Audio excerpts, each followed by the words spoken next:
마지막 큰 스트레스 순간을 기억하십시오. 직장을 잃었습니다. 관계가 끝났습니다. 건강이 악화되었습니다. 그 순간 무엇을 했습니까? 술을 마셨습니까? 과식했습니까? 침대에 숨었습니까? 소셜미디어에서 길을 잃었습니까? 만약 그렇다면 정상입니다. 하지만 효과적이지 않습니다. 왜냐하면 실패한 사람들의 90%가 같은 반응을 보이기 때문입니다. 그리고 스트레스가 그들을 먹어치웁니다. 성공한 사람들은 다르게 반응합니다. 정주영은 가장 스트레스가 많은 시기에 7가지를 했습니다. 항상. 그리고 스트레스는 그를 강화시켰지 파괴하지 않았습니다. 오늘 저는 당신에게 이 7가지 메커니즘을 보여드리겠습니다. 그리고 당신의 삶은 다시는 예전과 같지 않을 것입니다. 스트레스는 보편적입니다. 모든 사람이 경험합니다. 가난한 사람, 부자, 성공한 사람, 실패한 사람. 차이는 무엇입니까? 스트레스의 양이 아닙니다. 스트레스에 대한 반응입니다. 2015년 연구자들이 흥미로운 연구를 했습니다. 그들은 1000명의 성공한 사람들과 1000명의 실패한 사람들을 연구했습니다. 5년 동안. 그들은 스트레스 수준을 측정했습니다. 놀라운 발견. 두 그룹 모두 같은 양의 스트레스를 경험했습니다. 같은 위기, 같은 압박, 같은 문제. 하지만 반응? 180도 다릅니다. 성공한 사람들은 7가지 생존 메커니즘을 사용했습니다. 실패한 사람들, 6가지 자기 파괴 메커니즘. 결과 5년 후 성공한 사람들은 더 강했습니다. 더 건강했습니다. 더 부유했습니다. 실패한 사람들, 더 약했습니다. 더 아팠습니다. 더 가난했습니다. 정주영은 이것을 알았습니다. 그래서 그는 50년 동안 7가지 메커니즘을 완성했습니다. 오늘 저는 당신에게 이것들을 보여드리겠습니다. 하나씩, 자세히. 그리고 각각에 대해 저는 정주영이 어떻게 사용했는지 보여드리겠습니다. 그리고 당신이 어떻게 사용할 수 있는지. 첫 번째 메커니즘은 신체적 움직임입니다. 운동 걷기 스트레스, 호르몬 태우기. 스트레스가 오면 당신의 몸은 싸우거나 도망치기 위해 준비합니다. 코르티솔과 아드레날린이 급증합니다. 심박수가 증가합니다. 근육이 긴장합니다. 이것은 원시적 반응입니다. 수천 년 전에 유용했습니다. 호랑이가 쫓아올 때 당신은 달렸습니다. 호르몬이 태워졌습니다. 하지만 오늘 호랑이가 없습니다. 상사가 있습니다. 계산서가 있습니다. 문제가 있습니다. 당신은 달릴 수 없습니다. 그래서 호르몬은 시스템에 남아 있습니다. 독처럼. 성공한 사람들은 이것을 알고 있습니다. 그래서 그들은 움직입니다. 그들은 운동합니다. 걷습니다. 달립니다. 자전거를 탑니다. 수영합니다. 무엇이든. 목표는 호르몬을 태우는 것입니다. 시스템을 재설정하는 것입니다. 정주영의 방법은 간단했습니다. 걷기. 매일 아침 그는 1시간 걸었습니다. 비가 오든 눈이 오든 상관없이. 가장 스트레스가 많은 시기에 1997년 아시아 금융위기. 그는 이것을 더블로 했습니다. 아침에 1시간, 저녁에 1시간. 왜? 걷기는 내 마음을 맑게 합니다. 내 몸을 진정시킵니다. 내 에너지를 재설정합니다. 과학이 이것을 확인합니다. 연구에 따르면 30분의 중간 강도 운동은 코르티솔을 25%까지 감소시킵니다. 그것은 또한 엔도르핀을 증가시킵니다. 자연스러운 진통제 및 기분 부스터. 더 나은 것은 효과는 최대 4시간 지속됩니다. 정주영, 나는 아침에 걷습니다. 그러면 나는 무엇이든 처리할 준비가 됩니다. 그것엔 실패한 사람들은 무엇을 합니까? 그들은 앉습니다. 소파에, 책상에, 차에. 그들은 움직이지 않습니다. 호르몬은 쌓입니다. 몸은 긴장합니다. 마음은 경주합니다. 그들은 무력감을 느낍니다. 왜냐하면 그들이 무력하기 때문입니다. 그들의 몸은 행동할 준비가 되어 있습니다. 하지만 그들은 행동하지 않습니다. 이것은 학습된 무기력을 만듭니다. 우울증, 불안. 정주영, 앉아있는 것은 죽음입니다. 움직임은 생명입니다. 실용적인 적용, 스트레스를 느낄 때 움직이십시오. 즉시 10분 산책, 20개의 팔굽혀펴기, 5분 점프잭, 무엇이든. 목표는 시스템을 재설정하는 것입니다. 매일 30분 운동으로 더 나은 것, 아침에. 스트레스 전에. 이것은 예방입니다. 치료가 아닙니다. 두 번째 메커니즘은 감정 라벨링입니다. 나는 화가 났다 고 말하는 것이 중화시킵니다. 이것은 역설적으로 들립니다. 어떻게 감정에 이름을 붙이는 것이 그것을 약하게 만듭니까? 뇌과학이 설명합니다. 감정을 느낄 때 당신의 편도체 감정센터가 발화합니다. 그것은 전두엽 피질 사고 센터를 압도합니다. 당신은 반응적이 됩니다. 비합리적입니다. 하지만 감정에 이름을 붙일 때 나는 화가 났다, 나는 불안하다, 나는 두렵다. 당신은 전두엽 피질을 활성화합니다. 그것은 편도체를 진정시킵니다. 문자 그대로. UCLA의 fMRI 연구가 이것을 보여줍니다. 정주영은 이것을 직관적으로 알고 있었습니다. 그는 종종 말했습니다. 나는 화가 났습니다. 나는 왜 화가 났는지 압니다. 그리고 나는 그것에 대해 무엇을 할 것인지 압니다. 이것은 간단합니다.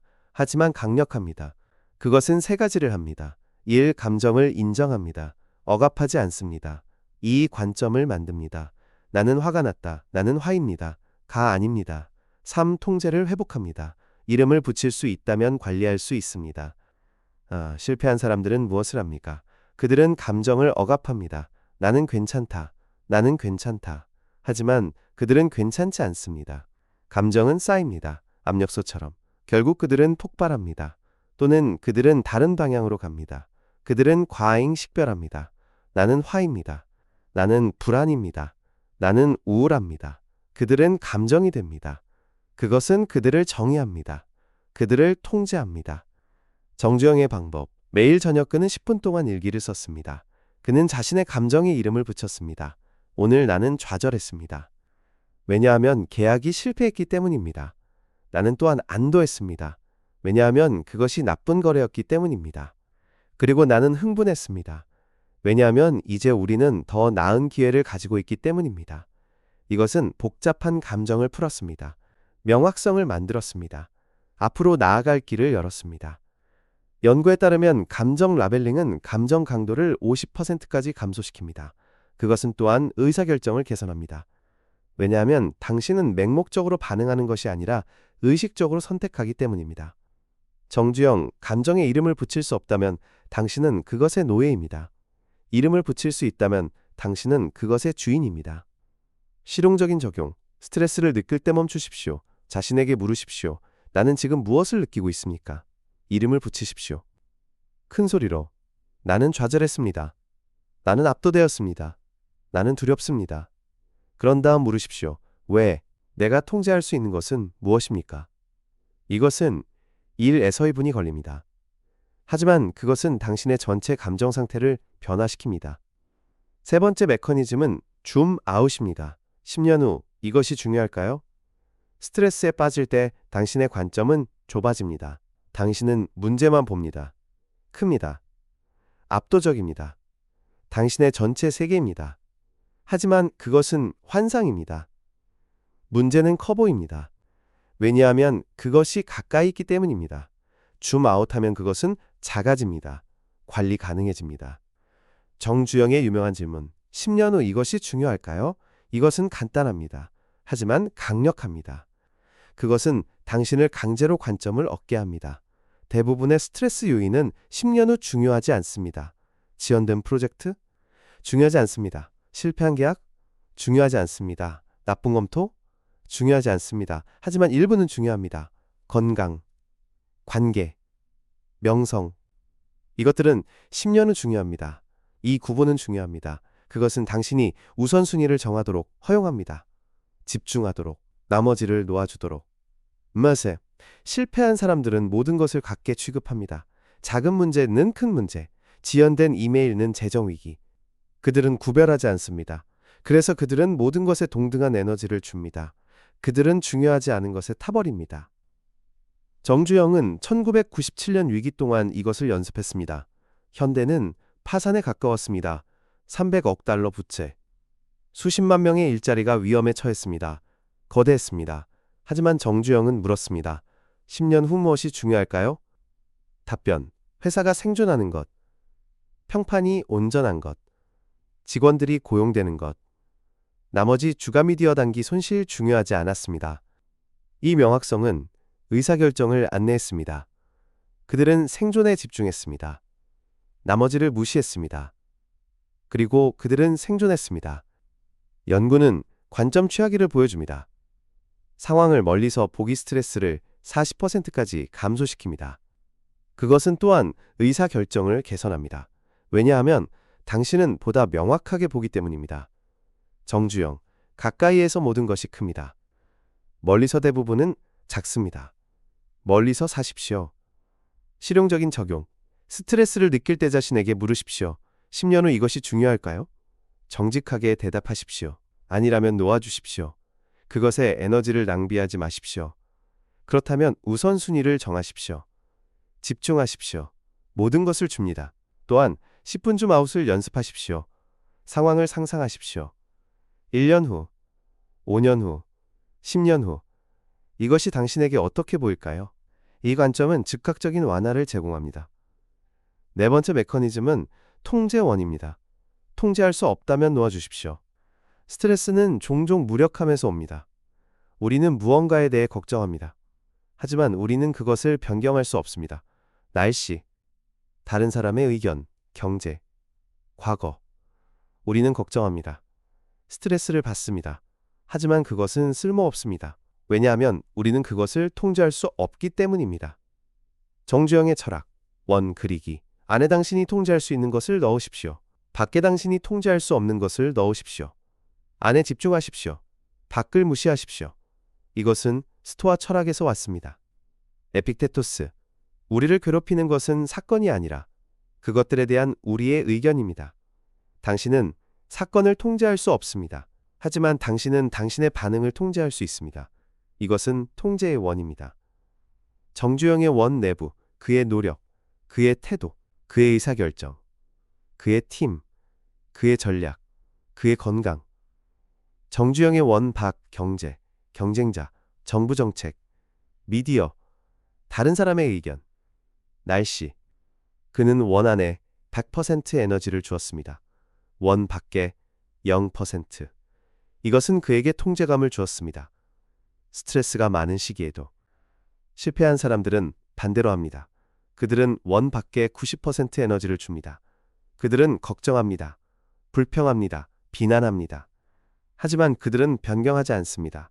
왜냐하면 그들이 변경할 수 없기 때문입니다. 이것은 무력함을 만듭니다. 희생자 사고방식. 그들은 말합니다. 나는 할 수 없습니다. 그것은 경제입니다. 그것은 정부입니다. 그것은 내 상사입니다. 정주영, 당신이 통제할 수 없는 것에 대해 불평하는 것은 바다를 향해 소리치는 것입니다. 바보 같습니다. 실용적인 적용. 종이를 가져가십시오. 원을 그리십시오. 안에 당신이 통제할 수 있는 모든 것을 나열하십시오. 밖에 당신이 통제할 수 없는 모든 것을 나열하십시오. 이제 자신에게 물으십시오. 나는 내 에너지를 어디에 쓰고 있습니까? 당신이 원 밖의 에너지를 쓰고 있다면 멈추십시오. 안으로 방향을 바꾸십시오. 이것은 즉각적인 통제감과 스트레스 감소를 제공합니다. 다섯 번째 메커니즘은 사회적 연결입니다. 혼자 스트레스를 견디지 마십시오. 공유하십시오. 인간은 사회적 동물입니다. 우리는 연결을 위해 배선되어 있습니다. 스트레스를 받을 때 본능은 종종 후퇴하는 것입니다. 숨는 것, 고립되는 것. 나는 혼자 이것을 처리해야 합니다. 이것은 잘못되었습니다. 위험합니다. 연구에 따르면 사회적 고립은 스트레스를 2배로 만듭니다. 그것은 또한 우울증 불안 심지어 조기 사망의 위험을 증가시킵니다. 정주영은 이것을 알고 있었습니다. 그래서 그는 혼자 스트레스를 견디지 않았습니다. 그는 공유했습니다. 누구와? 그의 고위팀, 그의 멘토, 그의 아내, 신뢰할 수 있는 친구들. 그는 말했습니다. 스트레스는 공유될 때 절반이 됩니다. 혼자 견딜 때 2배가 됩니다. 1997년 위기 동안 정주영은 매일 아침 그의 팀과 만났습니다. 그는 공유했습니다. 나는 걱정됩니다. 나는 두렵습니다. 하지만 우리는 이것을 함께 해결할 것입니다. 이것은 2가지를 했습니다. 1. 그의 부담을 줄였습니다. 2. 팀을 통합했습니다. 실패한 사람들은 고립됩니다. 그들은 생각합니다. 나는 약해 보일 것입니다. 나는 짐이 될 것입니다. 아무도 이해하지 못할 것입니다. 그래서 그들은 혼자 견딥니다. 그리고 스트레스는 그들을 먹어치웁니다. 또는 그들은 잘못된 사람들과 공유합니다. 파티에서 낯선 사람들, 소셜미디어 팔로워, 독성 친구들. 이것은 도움이 되지 않습니다. 종종 해를 끼칩니다. 정주영의 규칙. 3가지 유형의 사람들과 공유하십시오. 1. 신뢰할 수 있는 사람들, 비밀을 지키는 사람들. 2. 지혜로운 사람들, 관점을 제공할 수 있는 사람들. 3. 지지하는 사람들, 판단하지 않는 사람들. 그는 또한 의도적이었습니다. 그는 단지 발산하지 않았습니다. 그는 피드백을 요청했습니다. 내가 무엇을 놓치고 있습니까? 당신은 무엇을 다르게 할 것입니까?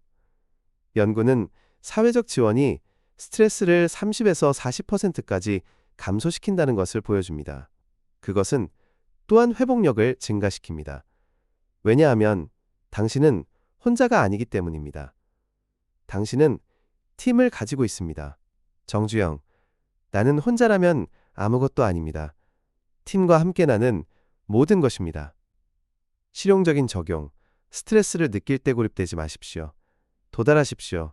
신뢰할 수 있는 친구에게 전화하십시오. 멘토에게 이메일을 보내십시오. 파트너와 이야기하십시오. 공유하십시오. 피드백을 요청하십시오. 또한 위기 전에 네트워크를 구축하십시오. 멘토를 찾으십시오. 동료 그룹에 가입하십시오. 관계에 투자하십시오. 그러면 스트레스가 올 때 당신은 지원 시스템을 가지고 있습니다. 6번째 메커니즘은 수면 보호입니다. 스트레스가 많은 시기에 더 많은 수면도 적은 것이 아닙니다. 이것은 반직관적으로 들립니다. 스트레스가 많을 때 본능은 수면을 희생하는 것입니다. 나는 일해야 합니다. 나는 해결해야 합니다. 나는 나중에 잘 것입니다. 이것은 재앙입니다. 왜냐하면 수면 부족은 스트레스를 악화시키기 때문입니다. 그것은 판단력을 손상시킵니다. 감정을 증폭시킵니다. 면역 체계를 약화시킵니다. 연구에 따르면 하룻밤 수면 부족은 스트레스 호르몬을 100%까지 증가시킵니다. 정주영은 이것을 깊이 이해했습니다. 그는 말했습니다. 잘 잔 사람은 깨어있는 2사람의 가치가 있습니다. 수면이 부족한 사람은 아무도 아닙니다. 그는 수면을 신성하게 여겼습니다. 매일 밤 10시에서 5시까지. 7시간. 협상 불가능. 위기 중에도. 실제로 위기 중에 더욱 그렇습니다. 1997년 위기 동안 그의 팀은 밤새 일했습니다. 그들은 3에서 4시간 잤습니다. 그들은 지쳤습니다. 나쁜 결정을 내렸습니다. 정주영, 여전히 7시간. 그는 신선했습니다. 명확했습니다. 더 나은 결정을 내렸습니다. 실패한 사람들은 수면을 미덕의 배지로 희생합니다. 나는 4시간만 잤습니다. 나는 매우 열심히 일합니다. 하지만 그들은 효과적이지 않습니다. 그들은 실수를 합니다. 느립니다. 짜증을 냅니다. 그들은 2배로 일합니다. 하지만 절반만 생산합니다. 정주영의 수면 프로토콜. 1. 일관된 일정, 매일 같은 시간, 주말에도. 2. 취침 전 루틴 읽기, 가벼운 스트레칭, 조용한 시간. 3. 침실 최적화, 어둡고 시원하고 조용합니다. 4. 카페인 제한 오후 2시 후 없음. 5. 취침 전 스크린 없음 1시간 전. 그는 또한 낮잠을 연습했습니다. 점심 후 20분. 파워 낮잠이라고 그는 불렀습니다. 그것은 그에게 오후를 위한 2번째 바람을 주었습니다. 연구는 7에서 8시간의 수면이 최적의 스트레스 회복력을 위해 중요하다는 것을 보여줍니다. 그것은 또한 인지기능 감정 조절 면역 기능을 개선합니다. 정주영, 수면은 약자를 위한 것이 아닙니다. 그것은 현명한 자를 위한 것입니다. 실용적인 적용, 수면을 우선순위로 만드십시오. 특히 스트레스가 많을 때 7에서 8시간을 목표로 하십시오. 일관된 일정을 유지하십시오. 취침 루틴을 만드십시오. 침실을 최적화하십시오. 그리고 죄책감을 느끼지 마십시오. 수면은 나태함이 아닙니다. 그것은 전략입니다. 7번째이자 마지막 메커니즘은 의미 부여입니다. 이 스트레스는 무엇을 가르치고 있습니까? 성장 기회입니까? 이것은 가장 강력한 메커니즘입니다. 왜냐하면 그것이 스트레스를 변화시키기 때문입니다. 위협에서 도전으로, 저주에서 축복으로, 문제에서 기회로. 이것은 단지 긍정적인 생각이 아닙니다. 그것은 재구성입니다. 그것은 물어봅니다. 이 스트레스는 나에게 무엇을 가르치고 있습니까? 어떻게 나는 성장할 수 있습니까? 정주영은 이것을 마스터했습니다. 그는 모든 위기를 교육으로 보았습니다. 모든 스트레스를 훈련으로. 그는 말했습니다. 스트레스 없는 삶은 성장 없는 삶입니다. 나는 스트레스를 원합니다. 왜냐하면 그것이 나를 강하게 만들기 때문입니다. 1997년 위기 후구에게 물었습니다. 그것이 최악의 해였습니까? 그는 대답했습니다. 아니요, 그것은 최고의 해였습니다. 왜냐하면 나는 가장 많이 배웠기 때문입니다. 이것은 단지 말이 아니었습니다. 정주영은 의도적으로 의미를 찾았습니다. 위기 후구는 물었습니다. 1. 무엇을 배웠습니까? 2. 어떻게 성장했습니까? 3. 다음에 무엇을 다르게 할 것입니까? 4. 이것이 나를 어디로 준비시키고 있습니까? 그는 이것을 적었습니다. 그는 그것을 검토했습니다. 그는 그것을 적용했습니다. 이것은 스트레스를 의미 있게 만들었습니다. 목적 있게, 가치 있게. 실패한 사람들은 희생자 이야기를 만듭니다. 왜 나에게? 이것은 불공평합니다. 나는 불행합니다. 그들은 외부를 비난합니다. 그들은 내부를 보지 않습니다. 그들은 성장하지 않습니다. 그들은 쓴맛만 납니다. 연구는 재구성 스트레스를 도전으로 보기, 이 회복력을 증가시킨다는 것을 보여줍니다. 그것은 또한 성과를 향상시킵니다. 왜냐하면 당신이 스트레스를 위협으로 볼 때 당신의 몸은 다칩니다. 하지만 도전으로 볼 때 그것은 열립니다. 당신은 더 잘합니다. 정주영. 스트레스를 두려워하는 사람은 그것에 의해 파괴됩니다. 스트레스를 환영하는 사람은 그것에 의해 강화됩니다. 실용적인 적용. 스트레스를 느낄 때 자신에게 물으십시오. 이것은 나에게 무엇을 가르치고 있습니까? 어떻게 나는 성장할 수 있습니까? 이것이 나를 어디로 준비시키고 있습니까? 답을 적으십시오. 의미를 찾으십시오. 그리고 스트레스가 변화하는 것을 지켜보십시오. 이제 7가지 메커니즘을 검토해 봅시다. 첫째, 신체적 움직임, 운동 걷기 스트레스, 호르몬 태우기. 정주영은 매일 1시간 걸었습니다. 위기 중에 2시간. 둘째, 감정 라벨링, 나는 화가 났다 고 말하는 것이 중화시킵니다. 정주영은 매일 저녁 일기를 썼습니다. 감정에 이름을 붙였습니다. 셋째, 줌 아웃 10년 후 이것이 중요할까요? 정주영의 관점 질문. 대부분의 스트레스는 10년 후 중요하지 않습니다. 넷째, 통제 원, 통제할 수 없다면 놓아주십시오. 정주영은 원 안에만 집중했습니다. 다섯째, 사회적 연결, 혼자 스트레스를 견디지 마십시오. 공유하십시오. 정주영은 팀 멘토 가족과 공유했습니다. 여섯째, 수면 보호. 스트레스가 많은 시기에 더 많은 수면, 더 적은 것이 아닙니다. 정주영은 위기 중에도 7시간 잤습니다. 일곱째, 의미 부여. 이 스트레스는 무엇을 가르치고 있습니까? 정주영은 모든 위기를 교육으로 보았습니다. 이 7가지 메커니즘은 간단합니다. 하지만 강력합니다. 정주영은 그것들을 50년 동안 사용했습니다. 그리고 스트레스는 그를 파괴하지 않았습니다. 그것은 그를 강화시켰습니다. 당신도 할 수 있습니다. 하지만 당신은 시작해야 합니다. 오늘 정주영의 친구 이야기를 하겠습니다. 그는 사업가였습니다. 성공했습니다. 하지만 스트레스에 시달렸습니다. 고혈압, 불면증, 불안. 그는 약에 의존했습니다. 알코올에. 40대에 그는 심장마비를 겪었습니다. 거의 죽었습니다. 병원에서 정주영이 그를 방문했습니다. 그는 물었습니다. 당신은 어떻게 스트레스를 관리합니까? 친구는 말했습니다. 관리하지 않습니다. 그것이 나를 관리합니다. 정주영은 말했습니다. 그게 당신의 문제입니다. 당신은 스트레스의 노예입니다. 주인이 아닙니다.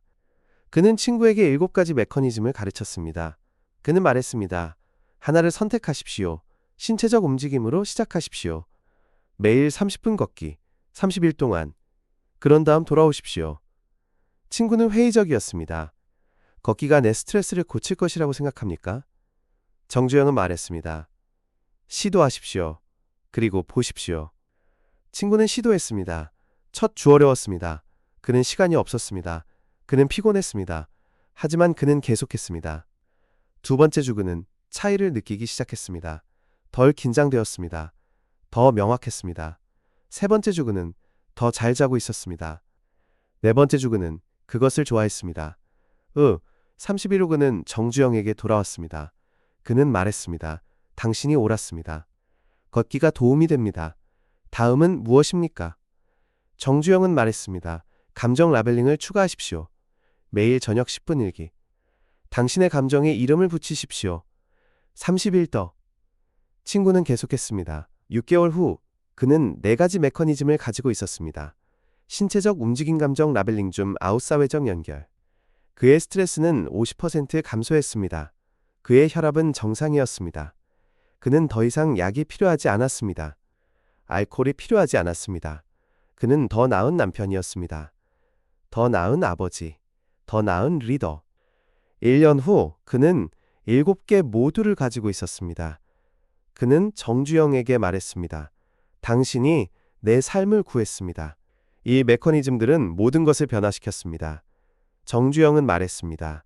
내가 구하지 않았습니다. 당신이 구했습니다. 당신이 메커니즘을 했습니다. 나는 단지 보여주었을 뿐입니다. 이것은 강력한 이야기입니다.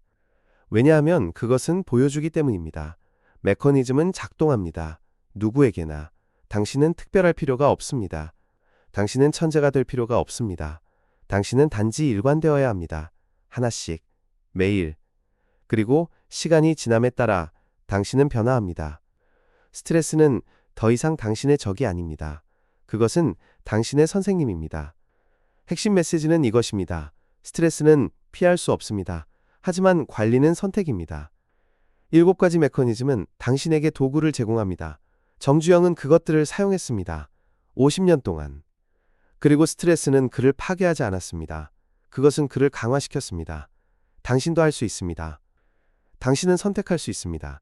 당신은 계속할 수 있습니다. 지금처럼 메커니즘 없이 반응하며 고통받으며 스트레스가 당신을 먹어치우도록 또는 당신은 변할 수 있습니다.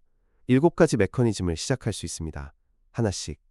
그리고 스트레스를 당신의 선생님으로 만들 수 있습니다. 선택은 당신의 것입니다. 정주영은 종종 말했습니다. 스트레스는 피할 수 없습니다.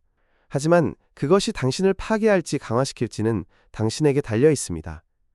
7가지 메커니즘으로 그것은 당신을 강화시킬 것입니다. 이것은 진실입니다. 심오하게 진실. 그래서 질문은 당신은 스트레스의 희생자가 되고 싶습니까? 아니면 주인이 되고 싶습니까? 당신은 그것에 의해 파괴되고 싶습니까? 아니면 그것에 의해 강화되고 싶습니까? 당신은 고통받고 싶습니까? 아니면 배우고 싶습니까? 답이 명확하다면 당신은 무엇을 해야 하는지 압니다. 오늘 시작하십시오. 하나의 메커니즘, 신체적 움직임, 30분 걷기. 그게 다입니다. 30일 동안 그것을 하십시오. 그리고 당신의 삶이 변하기 시작하는 것을 지켜보십시오. 작게. 그런 다음 더 크게. 그런 다음 변화적으로.